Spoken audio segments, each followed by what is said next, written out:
In the deep, velvet darkness of a time before history was written, there exists a silence that modern ears can scarcely imagine. It is the silence of the great desert, a vast, unyielding expanse of wind-sculpted sand and jagged stone that stretches toward the ends of the earth. For hundreds of miles, the sun rules this landscape, a relentless furnace that turns the horizon into a shimmering mirage of heat. Yet, cutting through this desolation is a single, winding artery of life. In the quiet hours before dawn, when the stars, those imperishable ones, still hang heavy and bright in the obsidian sky, the Nile River flows with a gentle, rhythmic pulse. It is a deep, guttural murmur, the sound of water moving over ancient stone and through thickets of papyrus. Here, in this narrow corridor of green, the story of humanity begins to shift. The air is cooler here, heavy with the scent of damp earth and the sweet, vegetal musk of the river. As the first pale light of morning begins to dissolve the shadows, the silhouette of the riverbank reveals a world in the process of becoming.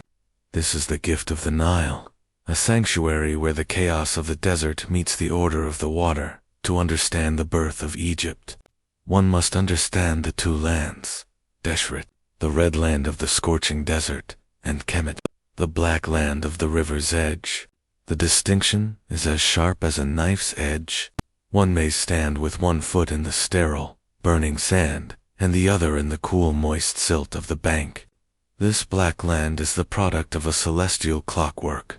Far to the south, in the mysterious highlands of the interior, the summer rains descend in torrents. The river swells, carrying with it the riches of the African heartland at dark. Mineral-heavy silt that turns the water into a thick, life-giving soup. This is the Akhet, the inundation. For months, the fields vanish beneath a mirror of water, and the villages become islands linked only by reed boats.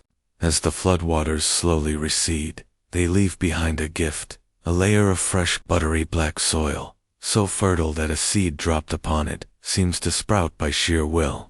This predictable miracle transformed the human spirit. It replaced the desperate, wandering hunger of the nomad with the patient, rhythmic labor of the farmer. The people did not fear the flood.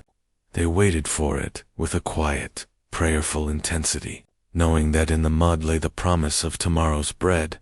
As the Sahara began to dry and the lush grasslands of the prehistoric era faded into memory, the scattered tribes of the desert were drawn, as if by an invisible hand, toward the river.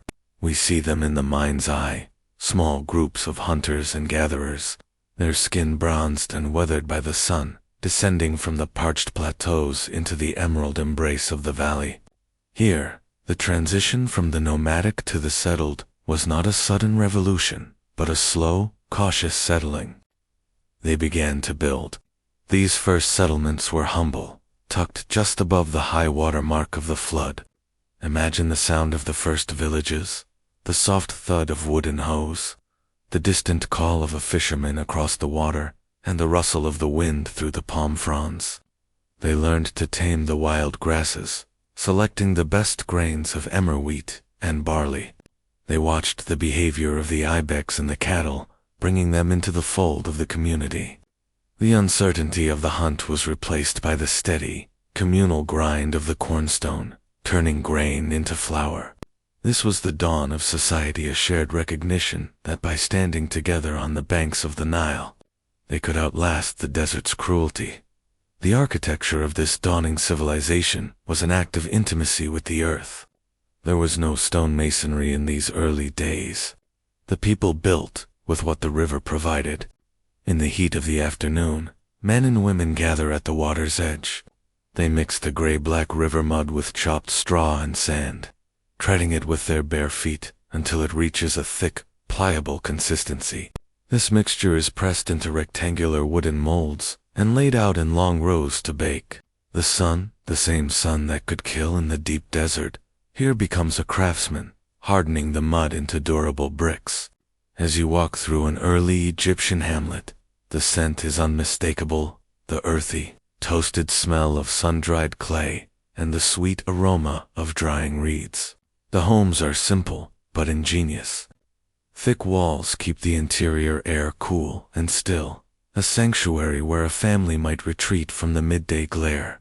Small windows, placed high to catch the breeze, cast long dusty shafts of light across the reed-matted floors. On the flat roofs, families sleep during the sweltering summer nights, looking up at the same constellations that guided their ancestors, feeling the river's breath rise from the banks to cool their skin. The Nile did more than feed the stomach. It structured the mind. In a world where the sun rose and set with absolute certainty, and the river flooded with the turning of the stars, the Egyptians developed a profound sense of cosmic balance. They called this the principle of truth, justice, and harmony. To the early Egyptian, the universe was not a place of random chaos, but a beautifully calibrated machine. They saw the struggle between the light of the sun and the darkness of the night, between the fertile silt and the encroaching sand, as a necessary dance. Their spirituality was woven into the very fabric of nature. The crocodile sunning itself on a sandbar was not merely an animal, but a manifestation of the river's power. The falcon circling in the thermal drafts was the eye of the sky. This worldview fostered a deep sense of responsibility. To maintain the harvest, one had to maintain the canals. To maintain the canals, one had to live in peace with one's neighbor. The necessity of water management, digging the trenches, building the dikes, and sharing the overflow gave birth to the first forms of governance. Leaders emerged not as tyrants, but as stewards of the water, the ones who could read the Nilometer and predict the coming of the bounty. As the centuries passed, these scattered villages began to weave themselves into a single, golden thread. The river became the great highway, the spine that held the body of Egypt together. We see the early boats, crafted from bundles of papyrus reeds lashed tightly together, gliding silently through the water. The rowers move with a slow, hypnotic rhythm, their oars dipping into the glassy surface, sending ripples that catch the amber light of the setting sun. There is no hurry here. Time in ancient Egypt is measured in seasons, not minutes. The inundation, the emerging, and the harvest, these are the 3 acts of the Egyptian year. In the quiet of the evening, as the shadows of the date palms stretch across the fields, the people gather to share the evening meal. The air is filled with the smell of roasting fish, leeks, and freshly baked flatbread. There is a sense of profound belonging. They are the people of the river, the children of the silt. They have built a world that feels as eternal as the stone mountains that flank their valley. As we leave this scene, the sun begins its descent behind the western cliffs, the land of the dead, where the sun god Ra enters the underworld for his nightly journey. The sky turns a deep, bruised purple, and the first stars begin to shimmer in the reflection of the Nile. The birth of Egypt was not a loud or violent event. It was a slow, majestic awakening. It was the realization that, by observing the stars, respecting the river, and working the dark earth, humanity could create something that transcended the individual life. The mud brick homes would eventually give way to temples of granite, and the local headman would become the god-kings known as Pharaohs. But at its heart, the civilization would always remain rooted in this simple, primordial relationship with the water. The Nile continues its silent, heavy flow, carrying the dreams of 1,000 generations toward the sea. In the stillness of the desert night, the river remains the only constanta silver ribbon of life in a world of sand, a timeless witness to the birth of the first great wonder of the world.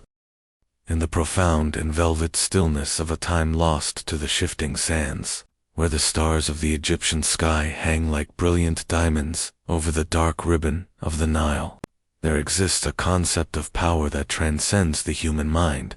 To truly understand ancient Egypt, one must let go of the modern world and step into a reality where the boundary between the earth and the heavens is as thin as a veil of fine linen. At the very heart of this cosmos stands a figure of shimmering gold and terrifying responsibility. He is the Pharaoh, not merely a ruler, not simply a king, but the Necher, the good god, To the people who lived along the banks of the river, the Pharaoh was the living bridge, the singular point where the divine currents of the universe flowed into the material world.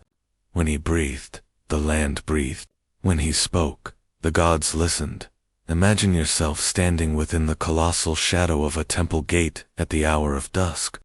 The air is beginning to cool, carrying the scent of damp river reeds and the faint, sweet musk of blue lotus flowers. As you look toward the horizon, you see the sun, the great god Ra, beginning his descent into the western hills. To the Egyptians, this was not just a sunset, it was a cosmic battle. And there, standing upon the high balcony of the palace, is the Pharaoh. He is the earthly manifestation of Horus, the hawk-headed son of Osiris.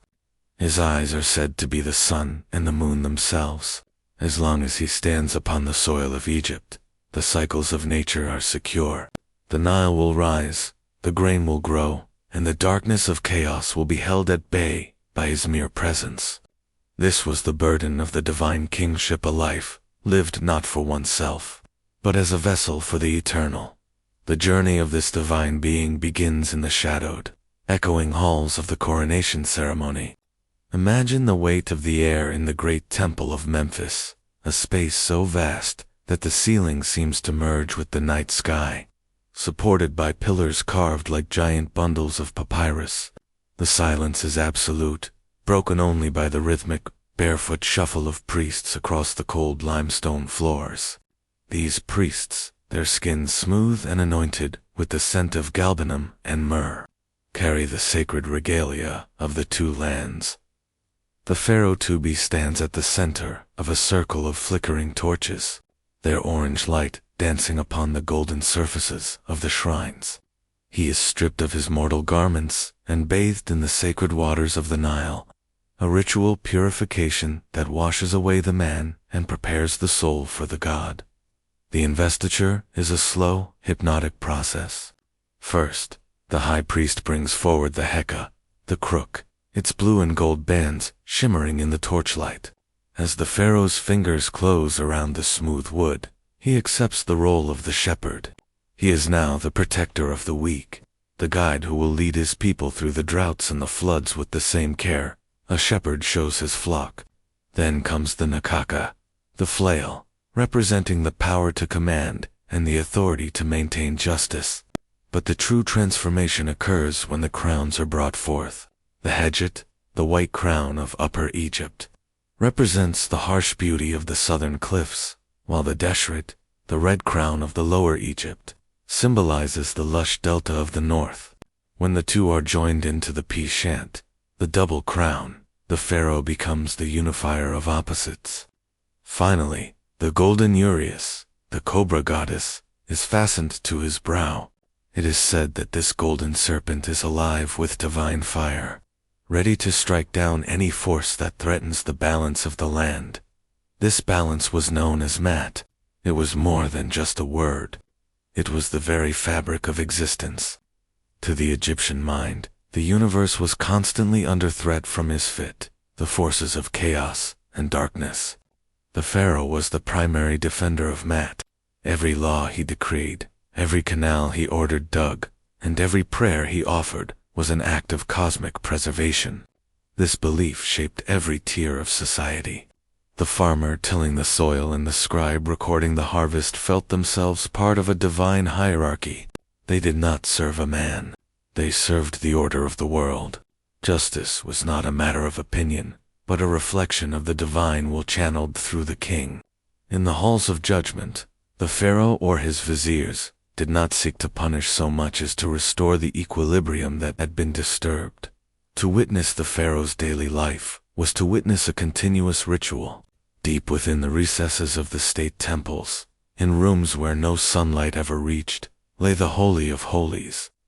Here, the pharaoh acted as the chief intermediary between humanity and the pantheon. Picture the scene.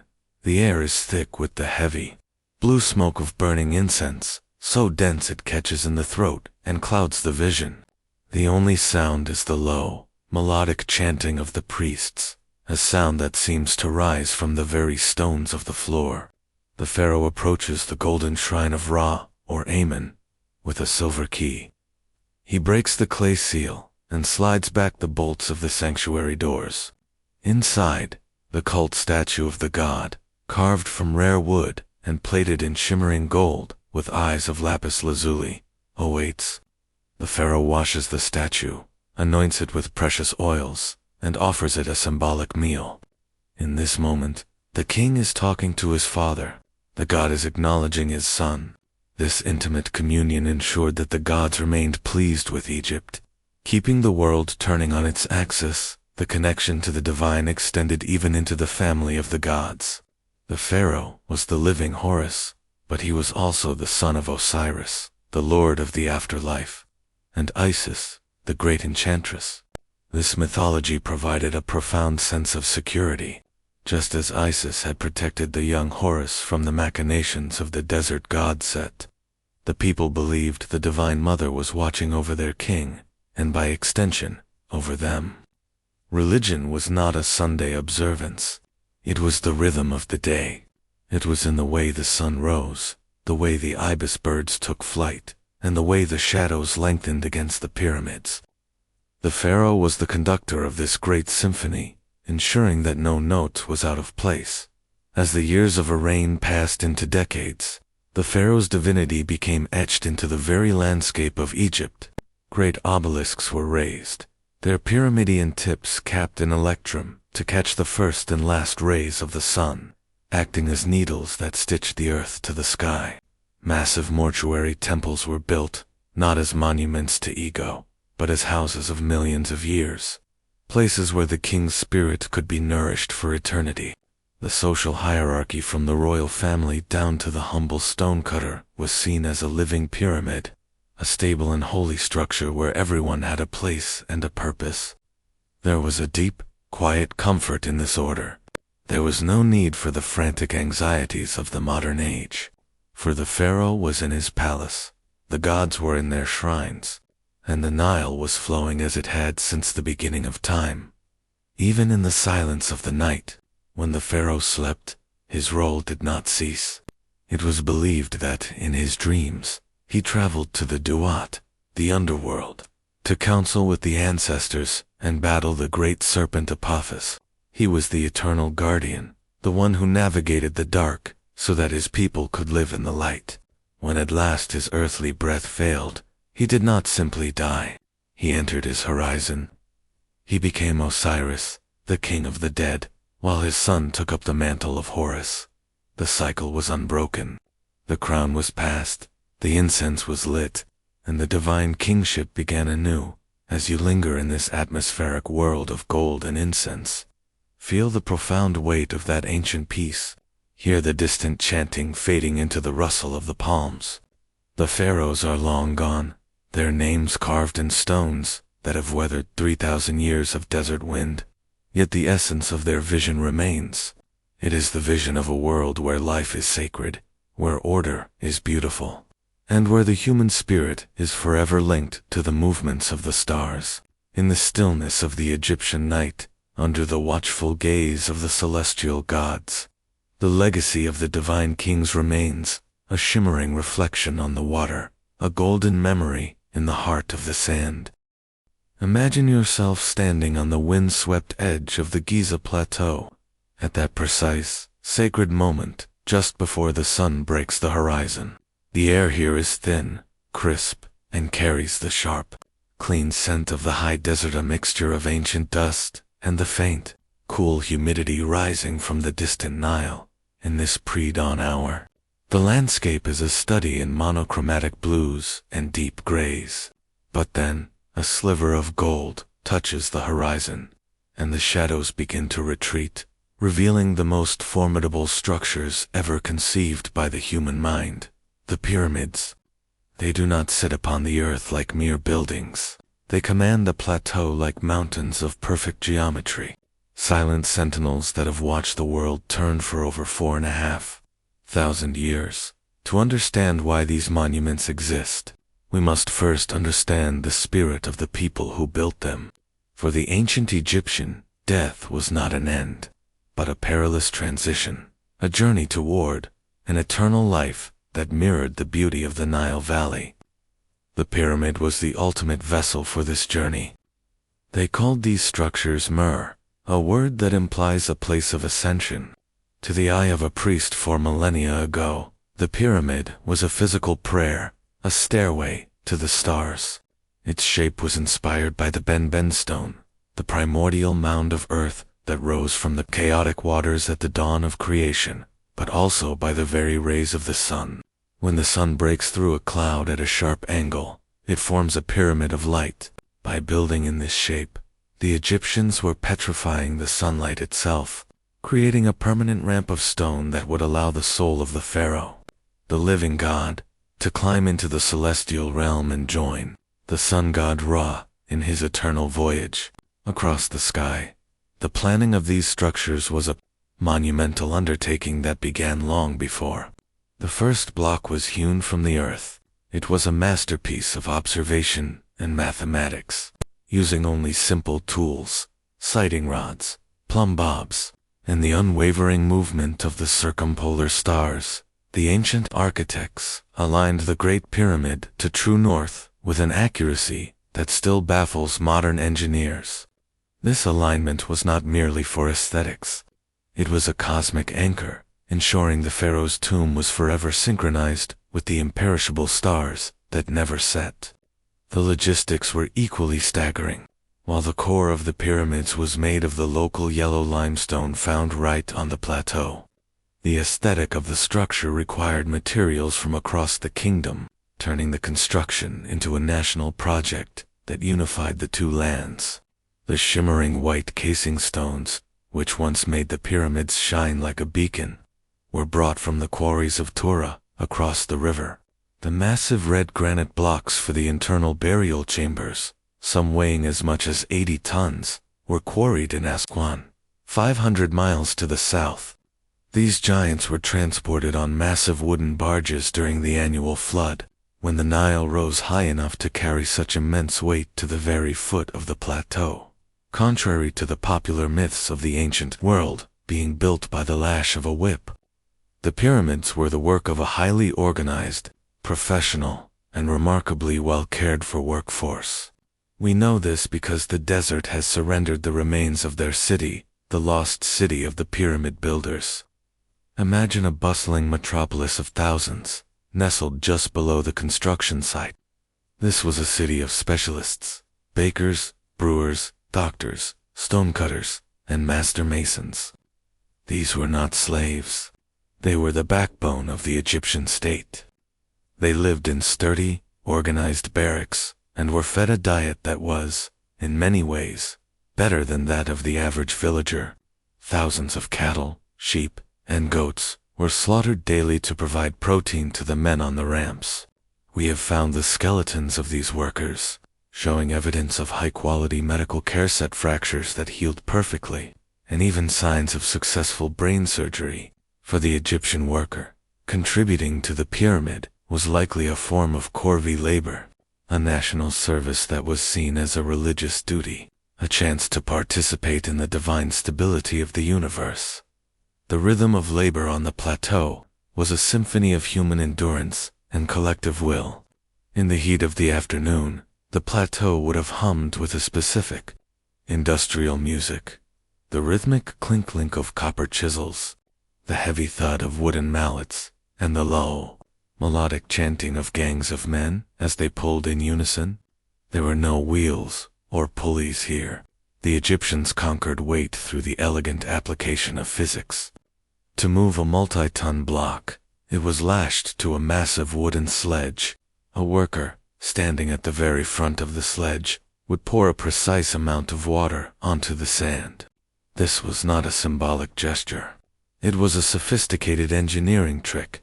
By wetting the sand just enough, they created a surface where the friction was reduced by half, allowing the sledge to glide across the desert like a ship over calm water. Thousands of men, organized into competitive units with names like the Friends of Khufu or the Drunkards of Menkaure, exerted their strength not through brute force alone, but through a choreographed harmony. As the pyramid grew, A vast and complex system of ramps rose with it, encircling the structure like a massive earthen staircase. These ramps were engineered from mud brick, rubble, and Tafla clay, slicked with water to facilitate the passage of the sledges. The construction was a constant, dangerous dialogue with the material. The builders had to manage the incredible internal pressures of millions of tons of stone. They designed relieving chambers above the king's burial room, hollow spaces, intended to distribute the weight of the pyramid away from the granite ceiling, ensuring it wouldn't collapse under its own majesty. Inside these passages, the silence is so heavy it feels physical. To walk through the grand gallery is to feel the weight of 3 million stone blocks pressing in from every side, yet held in perfect mathematical stasis. When the final capstone, the pyramidion, was finally hoisted into place at the very peak, the transformation of the plateau was complete. In its prime, the Great Pyramid did not look like the rugged, stepped monument we see today.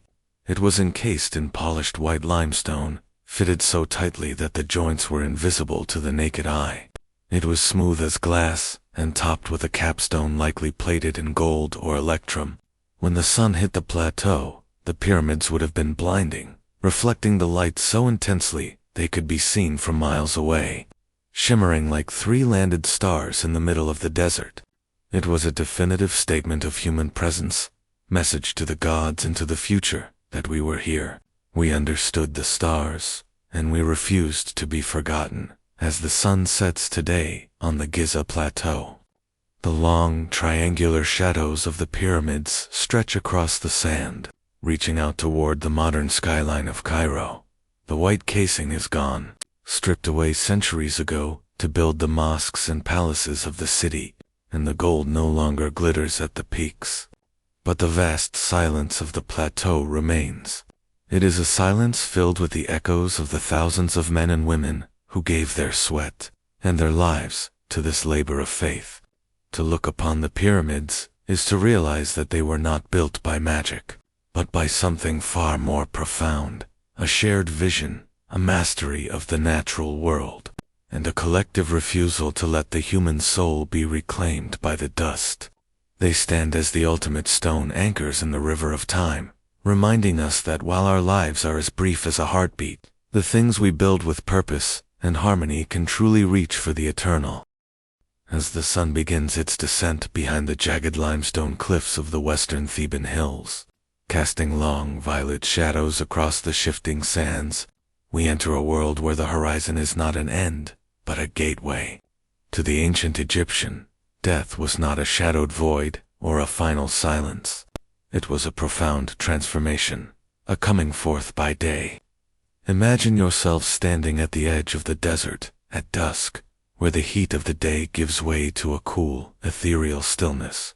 The air is thick with the scent of wind-blown dust and the distant, sweet fragrance of river incense. Here, in the quiet of the night, the journey of the soul begins, a journey that was mapped with the precision of the stars and prepared for with the labor of a lifetime. This is the story of the great transition, the sacred art of preservation, and the ultimate quest for the field of reeds. To understand this journey, one must first understand the complex anatomy of the human spirit. The Egyptians did not see the soul as a single entity, but as a vibrant constellation of parts. There was the Ka, the life force, or double, which required sustenance even after the breath had left the body.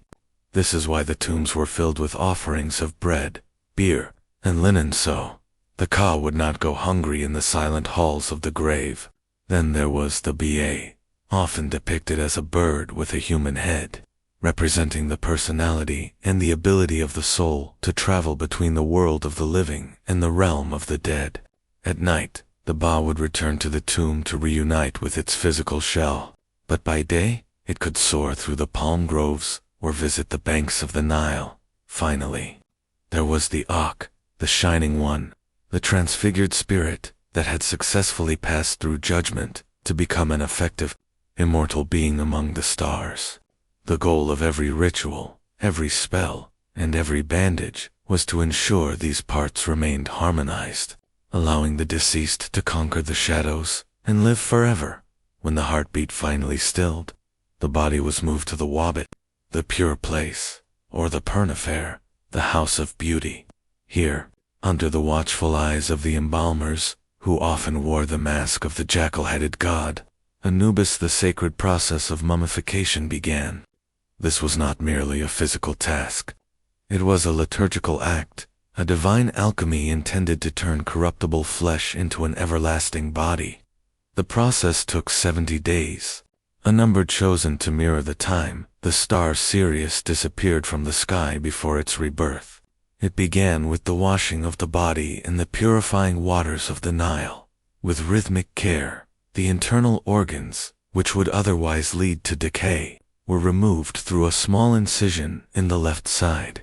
The lungs, the liver, the intestines, and the stomach were each treated with resins and placed in 4 sacred vessels, known as canopic jars, protected by the 4 sons of Horus. But the heart, the seat of intelligence, memory, and emotion, was left inside the chest.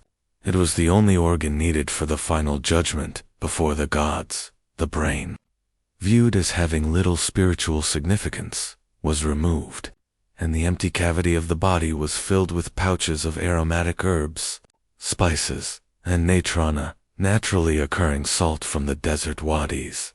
The body was then buried in a mound of natron for 40 days. During this time, the salt drew out every ounce of moisture, arresting the march of time. Imagine the silence of the embalming workshop during these weeks, the air heavy with the sharp, medicinal scent of salt and the low, steady chanting of priests reciting the ancient spells of protection. When the 40 days were complete, the body emerged transformed, leathery and thin, but preserved for eternity. It was then anointed with precious oils of cedar and myrrh, massaged with fragrant unguents until the skin glowed with a dark resinous luster. Then began the intricate ritual of the wrapping. Hundreds of yards of fine linen were wound around the limbs, the fingers, and the torso. Between the layers, the priests tucked sacred amulets, the jed pillar for stability, the ankh for life, and the golden heart scarab, placed over the chest to prevent the heart from testifying against the person during the final judgment. Each turn of the bandage was accompanied by a specific prayer. The final result was not a corpse, but a Sa, glorified physical form, a vessel that the Beye could recognize and return to for all eternity. This mummy was then placed within a series of nested wooden coffins, brightly painted with images of the gods and protective spells from the Book of the Dead, creating a symbolic universe that would shield the traveler on their dangerous path through the underworld. The day of the funeral was a day of high drama and deep solemnity. A great procession would wind its way from the green banks of the river up toward the sterile, silent plateau of the necropolis. Professional mourners, their hair disheveled and dust on their brows, would wail in a high, rhythmic lament that echoed against the cliffs. At the entrance to the tomb, the most vital of all rituals took place, the opening of the mouth. The heir or a priest would touch the face of the mummy or the statue with a ritual adze, symbolically restoring the senses of the deceased. With this act, the ears could once again hear the wind in the reeds, the eyes could see the light of the sun, and the mouth could speak the secret names of the guardians of the Duat. The tomb was then sealed, filled with the treasures of a lifetime: jewels, furniture, chariots, and even small servant statues called which were believed to come to life, to perform any labor required in the afterlife. But for the soul, the journey was just beginning. The deceased had to navigate the Duat, the Egyptian underworld, a landscape of fire, rivers of blood, and gates guarded by monstrous beings with names like He Who Dances in Blood. To survive, the soul carried a map, the Book of the Dead, a collection of spells and passwords written on papyrus and tucked into the coffin. Guided by Anubis, the soul moved through the darkness toward the Hall of Two Truths. Here, in a chamber of immense scale and terrifying beauty, sat Osiris, the green-skinned Lord of the Dead, flanked by 42 divine judges. The climax of the journey was the weighing of the heart. The deceased's heart was placed on one side of a great golden scale, while on the other side sat the feather of Mat, the symbol of truth, cosmic order, and justice. The soul then had to recite the negative confession, declaring that they had not stolen, had not lied, and had not caused any man to weep. If the heart was lighter than the feather, it meant the person had lived in harmony with the world. But if the heart was heavy with sin and outweighed the feather, it was cast to the floor and devoured by Ammit, the devourer of the dead, a terrifying beast with the head of a crocodile and the body of a hippopotamus, and the soul would cease to exist forever for those whose hearts were light. The reward was more beautiful than any dream. They were welcomed into the field of reeds, or Aru. This was not a distant, alien heaven, but a perfected version of Egypt itself. Imagine a place where the Nile never fails to flood, where the stalks of barley grow taller than a man, and where one is reunited with their ancestors and their beloved pets. In this eternal landscape, there is no sickness, no hunger, and no labor that is not a joy. The soul becomes an Akh, a luminous being that can sail across the sky in the boat of the sun god by day and rest in the cool comfort of the tomb by night. As the candle flickers and the night deepens, we reflect on this ancient vision.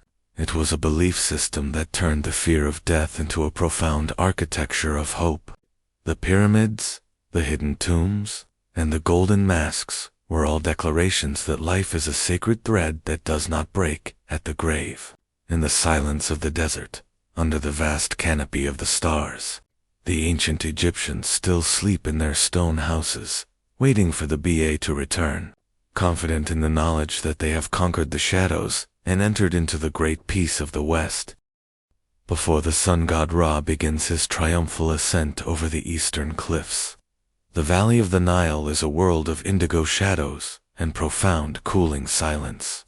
The air is heavy with the scent of the river, a rich, primordial musk of damp earth, flowering papyrus, and the faint, sweet aroma of wood smoke drifting from early cooking fires.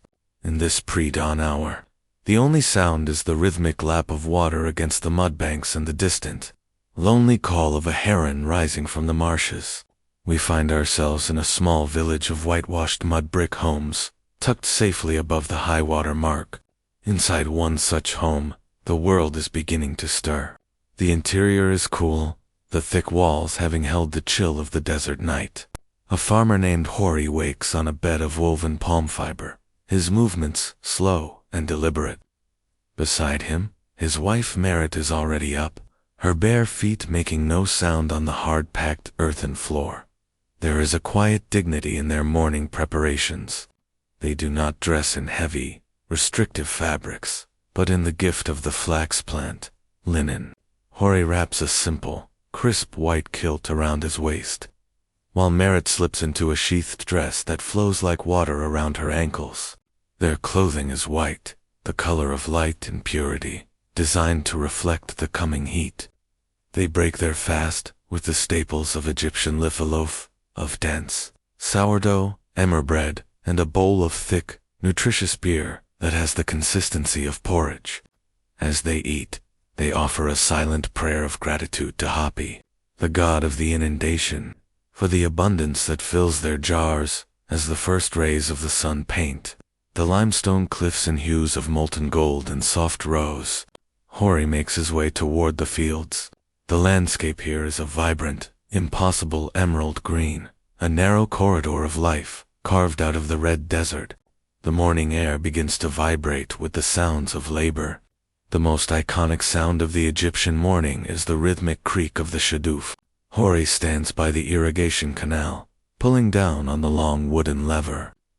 A leather bucket dips into the Nile, and with the help of a heavy mud counterweight, he swings the water up into a higher trench. Creak, splash, flow. It is a hypnotic, steady pulse that has sustained this land for millennia. The mud of the Nile is soft and cool between his toes as he walks the narrow dikes.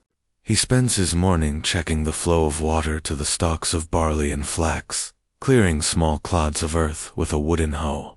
He is not just a laborer. He is a steward of the cosmic order. He knows that his work in the mud is what allows the temples to flourish and the pharaoh to maintain the balance of the world. Nearby, other farmers are singing low rhythmic songs, songs that coordinate their movements as they work in teams, their voices carrying across the still water of the marshes, while the farmers labor under the growing heat of the sun. A different kind of work is unfolding in the cool, shaded courtyards of the local temple. In a space known as the House of Life, a group of young boys sits cross-legged on the floor. Their heads are shaved, save for a single lock of hair on the side, and their backs are straight, with discipline. These are the future scribes of Egypt. The air here smells of aged papyrus and the mineral temps of ink. A master scribe walks between the rows, his voice calm but firm. The students hold wooden pallets containing 2 cakes of inkwaan black, made from soot, and 1 red, made from ochre. With reed pens gripped in their fingers, they practice the sacred carvings, the hieroglyphs. They do not merely learn to write, they learn the philosophy of the state. They copy ancient proverbs that teach them to be humble, to listen more than they speak, and to respect the hierarchy of the gods. To be a scribe is to escape the physical toil of the fields. It is to enter a world of administration, astronomy, and magic. Every stroke of their pen is a thread in the grand tapestry of Egyptian history, ensuring that the names of the kings and the accounts of the harvest will endure for eternity. As the sun reaches its zenith, the heat of the day becomes a shimmering, physical weight. In the artisans' quarter of the nearby city, the intensity of the sun is matched by the intensity of the forge. We enter the workshop of a master jeweler. The air is thick with the smell of charcoal and the metallic scent of melting gold. With a blowpipe, the artisan directs a steady stream of air into a small furnace, watching as the gold turns to a glowing, liquid sun. He is crafting a pectoral for a noblewoman, a piece that depicts the goddess Isis with her wings spread in protection. Beside him, apprentices are carefully grinding semi-precious stones brought from the furthest reaches of the desert. Deep blue lapis lazuli from the east, sky blue turquoise from the Sinai, and fiery orange carnelian from the southern wadis. They use copper drills and fine sand to shape these stones into tiny, perfect inlays. Every piece of jewelry is an amulet, a silent prayer for protection and beauty. In a neighboring stall, a sculptor works on a statue of a high official. The clinking of his diorite hammer against the granite is a steady, industrial heartbeat. He works slowly, knowing that he is carving a living image that will house a soul long after the man himself has passed into the west. By mid-afternoon, the center of gravity shifts to the riverbanks, where the great wooden barges and papyrus skiffs are moored. This is the market, the lungs of the Egyptian economy. There is no coin here. Life is conducted through the vibrant, noisy art of the barter. The air is a heady, chaotic mixture of scents, the pungent aroma of salted fish, the earthy smell of piled grain, the sweet fragrance of honey-soaked dates, and the sharp scent of onions and garlic. Listen to the tapestry of sound, the shouting of merchants, the bleating of goats being pulled from a boat, and the constant, rhythmic negotiation. A woman might offer a basket of hand-woven linen, the result of weeks of spinning in exchange, for a jar of fine moringa oil or a string of dried figs. Value is measured against the deben, a standard weight of copper, but the true currency is social connection and the quality of one's goods. Merchants from the south bring ebony and leopard skins, while those from the north bring cedarwood from the Lebanon. It is a place of infinite variety, where the wealth of the world flows in and out with the current of the Nile. As the sun begins its descent, casting long, elegant shadows across the palms, the focus of the day returns to the home. For the women of Egypt, the late afternoon is a time of communal labor and domestic mastery. We follow Merit to the riverbank, where she joins the other women of the village to wash the family's linen. The sound of their laughter and gossip mingles with the rhythmic thwop-thwop of wet cloth being beaten against flat stones. This is their time to share news, to discuss the health of their children, and to plan for the upcoming festivals, once the laundry is spread to dry on the hot sand. Merit returns to the most vital task of the day, the baking of the bread. In the courtyard of her home, she kneads the dough in a large ceramic vat, her arms moving with practiced strength. The bread is the heart of the Egyptian diet, and its preparation is almost a ritual. She shapes the dough into flat rounds or conical loaves and places them inside a clay oven. Soon, the air is filled with the most comforting scent in the world, the smell of warm, yeasty, toasted bread. As the loaves bake, she prepares the evening meal, a stew of lentils and leeks, roasted waterfowl caught in the marshes, and a plate of fresh sycamore figs. As the sun god Ra enters the western horizon, the land of the dead, the world of the living undergoes a profound transformation. The golden light of the afternoon turns to a bruised purple, and then to a deep, starlit indigo. The heat dissipates, replaced by a refreshing, cool breeze that rustles through the palm fronds like a sigh. Hori returns from the fields, tired but satisfied, the dust of the black land coating his skin. The family gathers on the flat roof of their house to catch the evening air. This is the hour of leisure. They might play a game of sonat, moving their pieces across the board with quiet concentration, or listen as a neighbor plays a haunting melody on a reed flute. There is no frantic rush here. Time is measured by the rising of the stars and the flow of the river. They eat their meal together by the light of a small oil lamp, talking in low tones about the events of the day and the favor of the gods. In the distance, the great temples remain awake. You can see the glow of torches through the pylons and smell the heavy blue smoke of the evening incense to Kiphias. The priests perform the final rituals to ensure the sun will rise again. But in the village, the lamps are eventually extinguished. Hori and Merit lie down on their mats, the silence of the desert once again claiming the valley. They sleep with a deep ancestral confidence, knowing that as long as the Nile flows and the stars remain in their courses, the world is in balance. The black land rests, waiting for the miracle of the dawn to begin the cycle once more. As the sun begins its final, long descent behind the western cliffs of the Nile, casting shadows that stretch like tired giants across the sand, we find ourselves at the twilight of a civilization that once believed it was as eternal as the stars.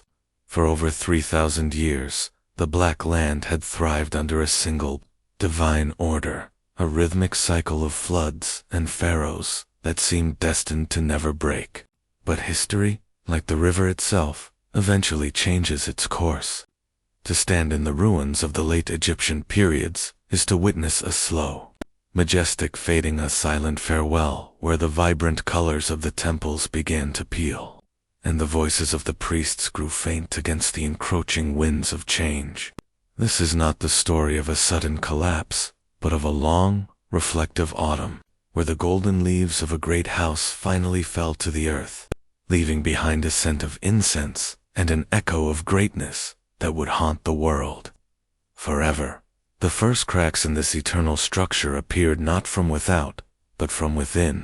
During the later dynasties of the New Kingdom, the absolute authority of the Pharaoh, the living god who held the stars in their place, began to tremble.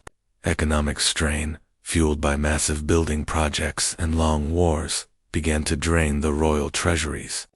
More significantly, the central unity that had been the spine of Egypt started to fragment.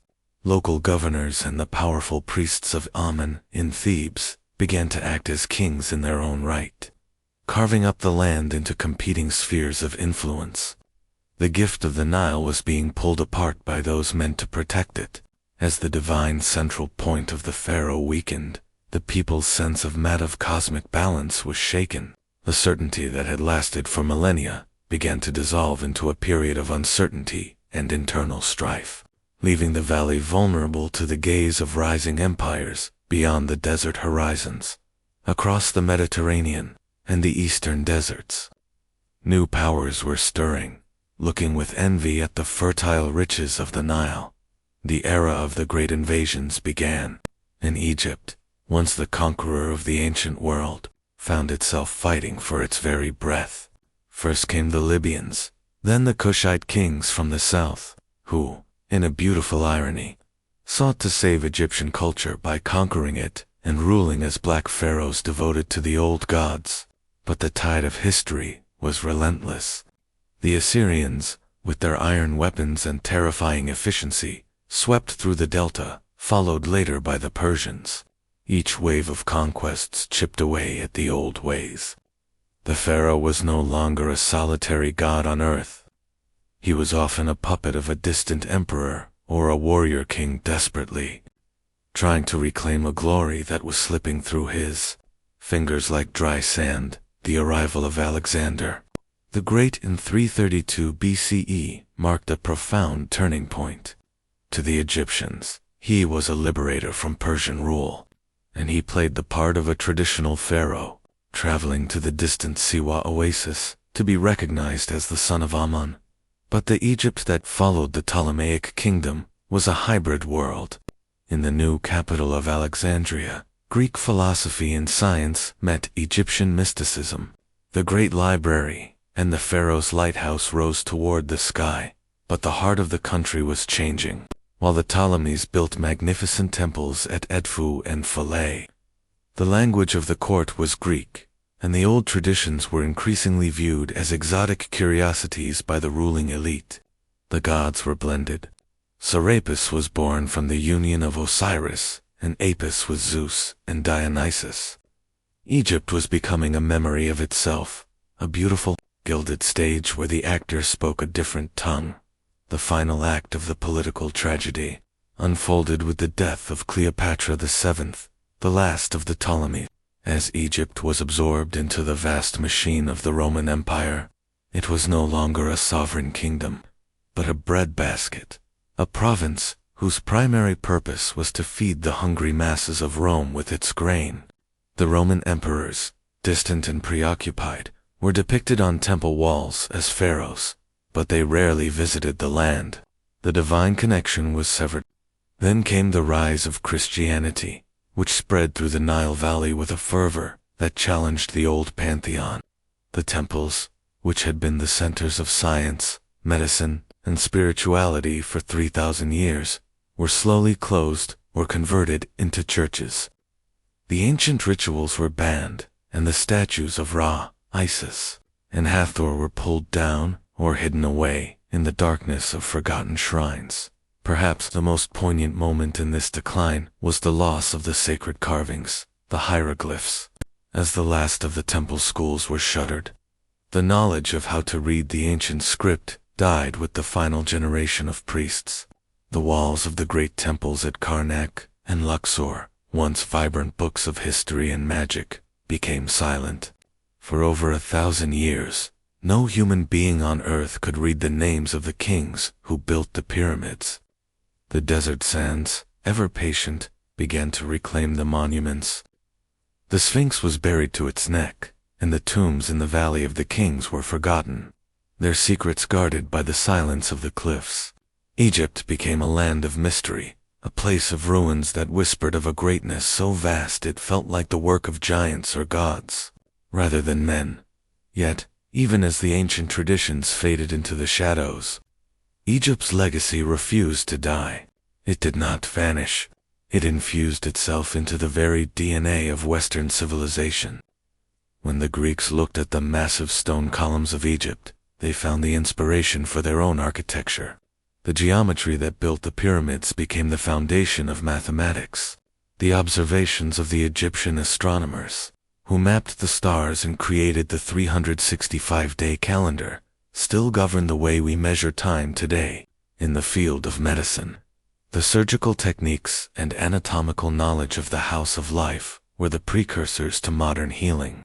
Even our modern religious and philosophical concepts, the idea of a final judgment, the struggle between light and darkness, and the quest for an eternal soul bear the unmistakable imprint of the ancient Nile. The silent farewell of ancient Egypt was, in truth, an eternal echo. When the world rediscovered the land during the Renaissance, and later, through the decoding of the Rosetta Stone, it was like a long-lost ancestor had finally spoken. Today, the obelisks of Egypt stand in the squares of Rome, Paris, and London, needles of stone that link the modern world to the primordial mound. The pyramids still draw the gaze of every soul who seeks to understand our place in the universe. We are still fascinated by the Pharaohs, still haunted by the beauty of Nefertiti, and still moved by the quiet dignity of a people who saw the divine in every ripple of the river and every grain of sand. As the night finally claims the plateau, and the stars, the imperishable ones, once again take their places above the ruins, we realize that Egypt never truly left us. It remains a silent, steady pulse beneath the surface of our modern lives. The ancient gods may have retreated into the stars, and the hieroglyphs may have been silent for a millennium, but the spirit of the Black Land lives on. It is a legacy of harmony, of monumental ambition, and of a deep, abiding faith in the continuity of life. In the vast silence of the desert, Egypt still speaks to those who listen, reminding us that while civilizations may rise and fall like the floodwaters of the Nile, the human quest for eternity is a journey that never truly ends. As the last of the desert stars begin to fade into the velvet violet of the pre-dawn sky, a profound and heavy silence hangs over the valley of the Nile. In this liminal hour, the great temples of Egypt, those massive forests of stone and spirit, stand as the true anchors of the world. These were not merely places of prayer. They were the houses of the gods, the living batteries of cosmic energy, where the divine and the terrestrial were fused into one. To step across the threshold of a temple like Karnak or Luxor was to leave the mundane world of sand and heat, and enter a meticulously constructed mirror of the heavens. In the cool, echoing shadows of the pylons, the air is still, smelling of ancient dust, cedarwood, and the faint, sweet trace of thousands of years of burnt offerings. Here, time does not move in a straight line. It breathes in a slow, eternal rhythm, governed by the rising sun and the shifting constellations. The architecture of these sacred spaces was a deliberate act of sacred geometry. A temple was intended to be a physical map of the dawn of creation. As you move deeper into a temple complex like Karnak, the floors gradually rise while the ceilings descend, narrowing your path and drawing you toward the primeval center. The massive hypostyle halls, with their forest of 134 towering columns at Karnak, were carved to resemble giant stalks of papyrus and lotus plants, mirroring the marshy thicket that rose from the primordial waters at the beginning of time. Every stone was inscribed with the metadetcher, the words of the gods, ensuring that even if every priest fell silent, the very walls would continue to chant the praises of the divine. The sheer scale of places like Abu Simbel, where the 4 colossal statues of Ramesses II are cut directly into the living rock of the mountain, was designed to humble the soul, reminding the observer that in the presence of the gods, the human life is but a fleeting spark. Within these stone labyrinths, the lives of the priests were governed by a discipline that was both punishing and beautiful. To be a priest in ancient Egypt, a hymnature, or servant of the god, was a life of absolute ritual purity. Long before the first ray of the sun touched the gilded tips of the obelisks, the priests began their day. They gathered at the sacred lake, the still cool waters that represented the primordial ocean of Nun. Here, they performed total body purifications, shaving all hair from their bodies to ensure no impurity could touch the sacred space, and washing themselves 4 times a day. Their clothing was of the finest white linen, never wool, and their sandals were of papyrus. As they moved through the echoing stone halls, the only sound was the soft, rhythmic slap of their sandals and the low collective murmur of their prayers. They were the technicians of the soul, the ones tasked with the immense responsibility of keeping the universe in motion. The climax of the temple day occurred at the moment of sunrise. As the sun god Ra crested the horizon, the high priest approached, the Holy of Holies, the small, dark, and terrifyingly silent sanctuary at the heart of the temple. The air here was so thick with the scent of burning kyphia, complex incense of honey, wine, and resins that it felt like a physical presence. With a ritual click of the silver bolts, the priest broke the clay seal of the god's shrine. This was the awakening of the deity. The cult statue, carved from rare wood or stone, and plated in shimmering gold with eyes of lapis lazuli, was treated with the tenderness of a living being. It was washed with scented water, anointed with the 7 sacred oils, and clothed in fresh linen garments of red, blue, and white. Offerings of the finest bread, roasted meats, flowers, and jars of cool beer and wine were laid before the god. The priests believed that by nourishing the god, they were nourishing the spirit of Egypt itself, ensuring that divine balance would reign for another day. For the ordinary person, the temple was a place of mystery and distant majesty. They were rarely permitted beyond the great outer courtyards, but their lives were nonetheless tethered to the temple's heartbeat. They interacted with the divine through the hearing ear shrines built into the back of the temple walls, where they could whisper their prayers and sorrows directly into the stone, hoping the gods would listen. The religious calendar was a vibrant tapestry of festivals that broke the labor of the year. During the great festival of Opet, the statues of the gods were carried out of the secret sanctuaries in magnificent golden barks, shielded from the sun by fans of ostrich feathers. For a few glorious days, the gods walked among the people. The air would be filled with the sound of sistrum rattles, the deep boom of drums, and the voices of thousands of pilgrims who lined the Nile to catch a glimpse of the divine vessels. In these moments, the barrier between the peasant and the priest dissolved in a shared celebration of life and light. As the afternoon sun begins to cast long, golden shafts through the high clear-story windows of the halls, a different kind of quiet settles over the temple. This was the time of the scribes and the astronomers. In the House of Life, the temple library, priests studied ancient papyrus scrolls containing the secrets of medicine, mathematics, and the movements of the planets. They were the keepers of the calendar, watching the stars to predict the exact day the Nile would begin to rise. They saw no conflict between science and religion. To understand the stars was to understand the mind of the Creator. As twilight approached, the rituals were performed in reverse. The god was offered a final meal, the linen garments were removed, and the shrine doors were closed and sealed once again. The priests backed away from the sanctuary, sweeping their footprints from the floor with a bundle of reeds so that no trace of human presence remained in the god's house overnight.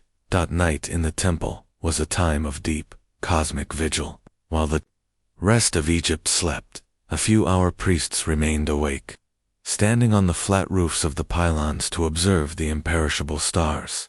By torchlight, they recorded the passage of time and the positions of the constellations, ensuring that the morning rituals would begin at the precise astronomical moment. The reflection of their torches danced in the black waters of the sacred lake, creating a bridge of light between the earth and the sky. In this vast, silent darkness, the temple felt less like a building and more like a living creature, breathing in unison with the universe. The incense smoke drifted through the moonlit colonnades, carrying the weight of 1,000 prayers into the infinite expanse of the Egyptian night. As we reflect on these silent stone giants, we realize that the temples were the true heart of Egyptian civilization. They were the centers of learning, the banks of the economy, and the anchors of the human spirit. They were built to last forever, and in many ways, they have. Even today, as the wind whistles through the ruins of Karnak, or the sun strikes the faces of the statues at Abu Simbel, the power of that ancient devotion remains palpable. The chanting voices may have faded, and the incense may have turned to dust, but the sacred geometry and the monumental ambition of these structures still speak to us. They remind us of a time when humanity lived in a constant, reverent dialogue with the divine, and when every stone was a testament to the belief that life, if lived with harmony and purpose, could truly reach the eternal. In the deep, cooling shadows of the prank, The house of life. The air is thick with the scent of aged papyrus, dried ink, and the focused silence of 1,000 years of inquiry. To the ancient Egyptian, knowledge was not a mere collection of facts, but a sacred gift from the gods, a divine spark intended to bring order out of chaos. Here, within the stone walls of the temple libraries, the intellectual foundations of the Western world were laid, while the desert wind whispered against the pylons outside. Inside, men with reed pens and sharpened minds were mapping the stars, calculating the volume of pyramids, and unlocking the mysteries of the human body. This was a civilization that understood that to name a thing was to know its essence, and to measure a thing was to master it. The journey into this world of wisdom begins with the scribe, the sesh. Imagine a young boy sitting cross-legged on a cool limestone floor, his back straight as a pillar. He holds a pallet of wood containing 2 cakes of ink, carbon black for the body of the text, and red ochre for headings or sacred names. In his hand is a reed pen, its tip chewed into a fine brush. Writing was not just communication. It was an act of creation. They called their script medit, nature, the words of the gods. Every hieroglyph was a living image, a hawk, a reed, a loaf of bread, a flowing stream. To write a word was to give it life. The education of a scribe was long and grueling, often beginning in early childhood. A boy's ears are on his back, the masters would say. He listens when he is beaten. But the reward was immense. A scribe was exempt from manual labor and taxes. He was the administrative spine of the empire, the one who recorded the rising of the Nile, the depth of the granaries, and the decrees of the living God. The surface upon which they recorded this wisdom was another miracle of the Nile, papyrus. In the marshes of the delta, the tall, triangular stalks of the papyrus plant were harvested, peeled, and sliced into thin strips. These strips were laid in overlapping layers, pounded with wooden mallets, and dried under the Egyptian sun. The resulting sheets were smooth, flexible, and incredibly durable. As you listen to the soft, rhythmic scratching of a reed pen on a fresh scroll, you are hearing the sound of history being born. These scrolls were housed in vast libraries within the temples, organized by subject medicine, law, theology, and mathematics, creating a repository of human thought that would remain unrivaled for millennia. In the realm of mathematics, the Egyptians were masters of the practical and the profound. Their math was born of necessity. Every year, when the Nile flooded the valley, it washed away the boundary markers of the fields. To restore order, the rope stretchers, the early surveyors, had to use geometry to recalculate the area of the land. They developed a decimal system and understood the properties of triangles long before the Greeks. Look at the Great Pyramid. Its base is level 2 within less than an inch, and its sides are aligned with the cardinal points of the compass with terrifying precision.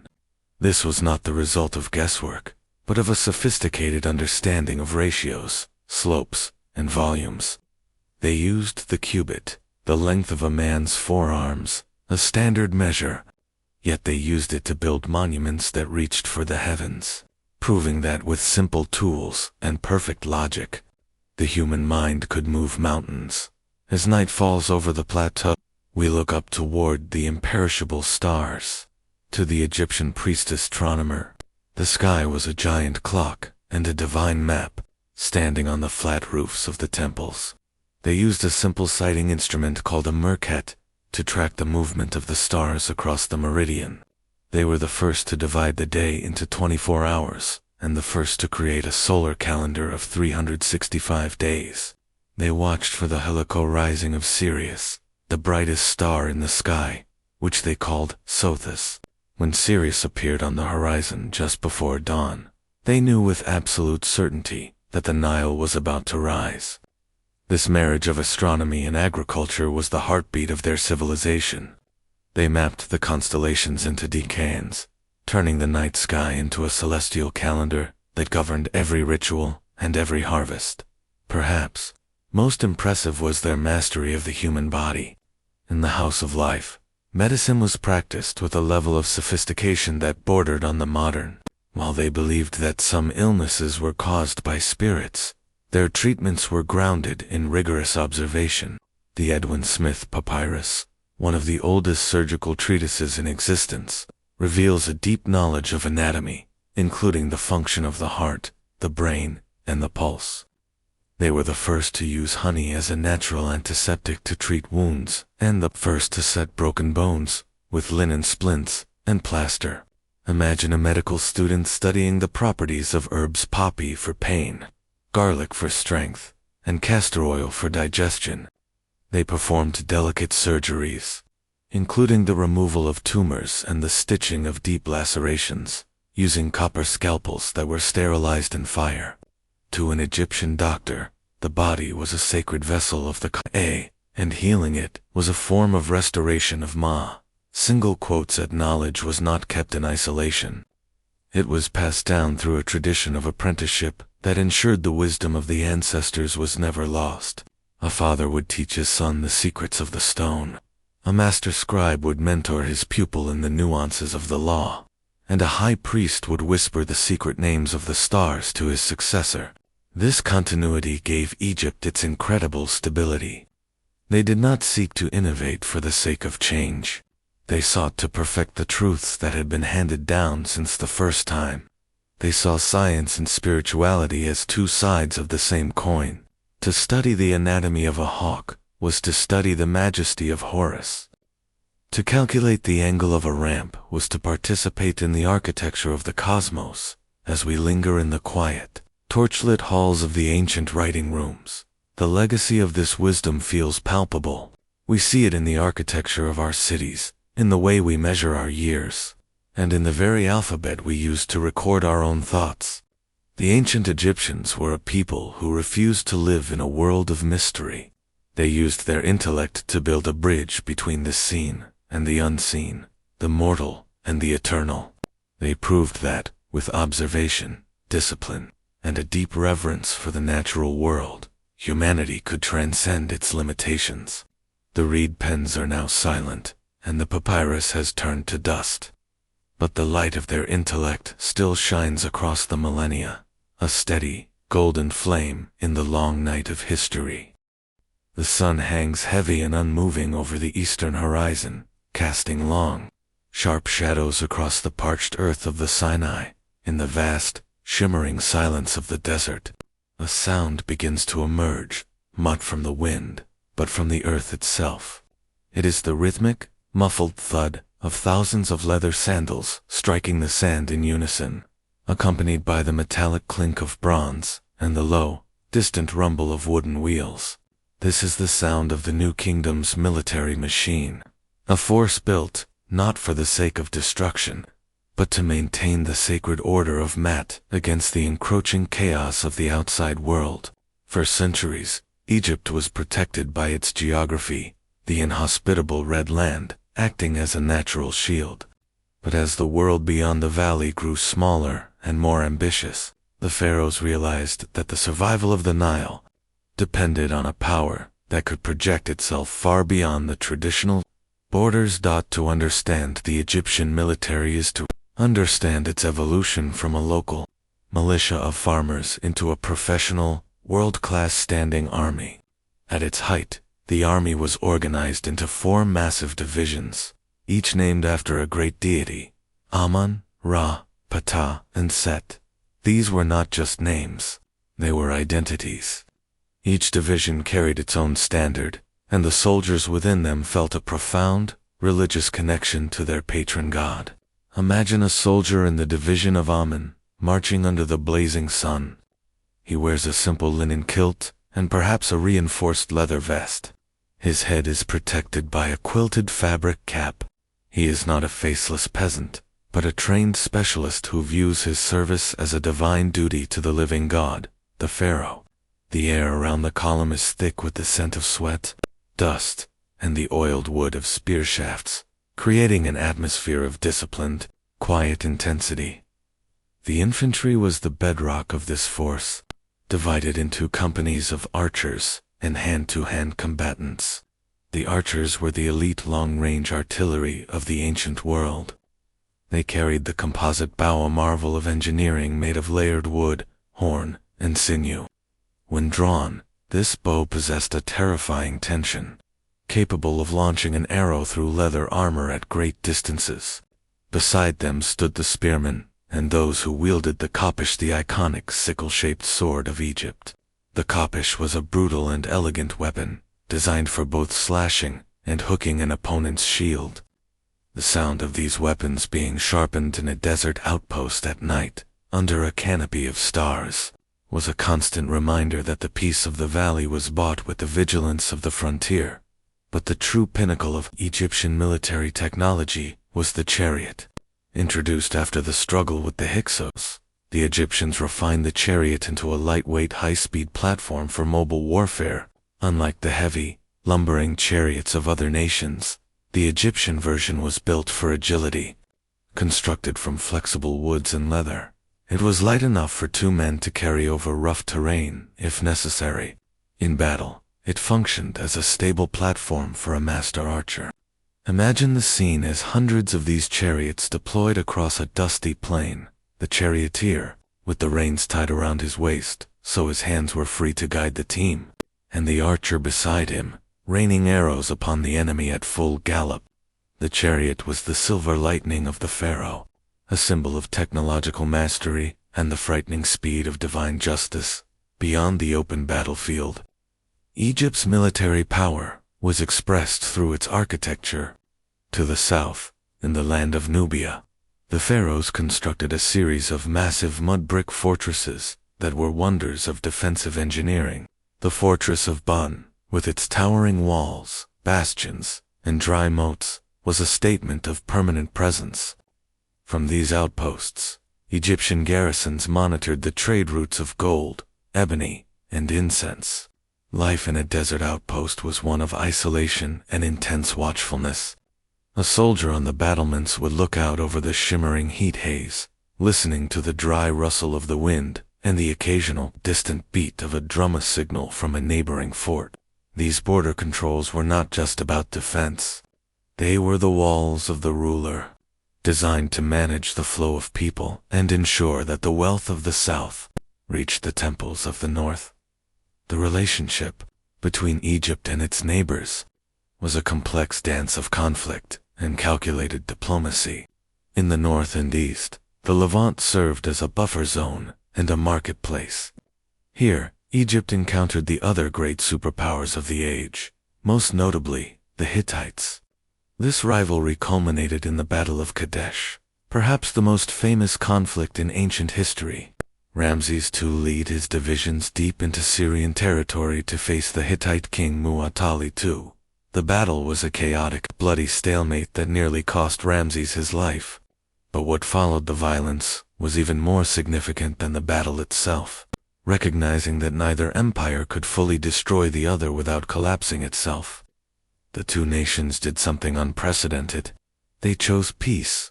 This led to the creation of the world's first recorded peace treaty. Written in both Egyptian hieroglyphs and Hittite cuneiform, the treaty was a masterpiece of diplomacy. It was not just a cessation of hostilities. It was a mutual defense pact, a promise of extradition, and a guarantee of eternal friendship. To solidify this new era of stability, Ramses II took a Hittite princess as his bride, a diplomatic marriage that wove the 2 royal houses together. This shift from the drumbeat of war to the scratching of a scribe's pen on a clay tablet represents a profound moment in human history. It shows a civilization that, while capable of immense violence, ultimately valued the preservation of Mat above the ego of conquest. Diplomacy also flourished in the Amarna letters, a collection of clay tablets that reveal a vibrant world of international correspondence. In these letters, we see pharaohs exchanging gifts of gold, lapis lazuli, and chariots with the kings of Babylon, Assyria, and Mitanni. They addressed each other as brother, negotiating trade deals and complaining about the quality of the gold they received. This was a world of globalized power, where the threat of war was always balanced by the benefits of peace. The Egyptian military was the silent guarantor of these negotiations. The neighboring kings knew that behind the polite language of the letters stood the 4 divisions and the lightning-fast chariots of the Nile. As the centuries wore on, the nature of Egyptian power changed, but its commitment to defensive strategy remained, even in its later periods, when it faced the might of the Persians, Greeks, and Romans. The memory of its military peak continued to command respect. The Egyptian soldier was a man of the earth, who was asked to be a man of the sword. He fought so that the farmer could plow in peace, so that the priest could offer incense in the temple, and so that the sun could rise over a land that was secure. In the quiet, reflective dusk of the Egyptian landscape, we can still imagine those ancient columns of men returning home from the frontiers. The battle drums have long since faded into the sighing of the desert wind. The bronze weapons have turned to green patina in the soil, but the legacy of their discipline remains etched in the temple reliefs and the silent ruins of the border forts. They remind us that the greatness of a civilization is measured not just by the wars it wins, but by the peace it is able to forge and the order it leaves behind for the generations that follow. In the quiet, velvety hours of the Egyptian night, when the moon's silver light dances upon the rippling surface of the Nile and the desert, wind whispers through the dry papyrus reeds. The world feels alive with a presence that is both ancient and intimate. To the people of the Black Land, the world was never merely a collection of sand and stone.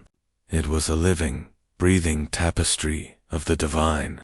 Every sunrise was a victory, every flood a miracle, and every shadow a potential messenger from the unseen.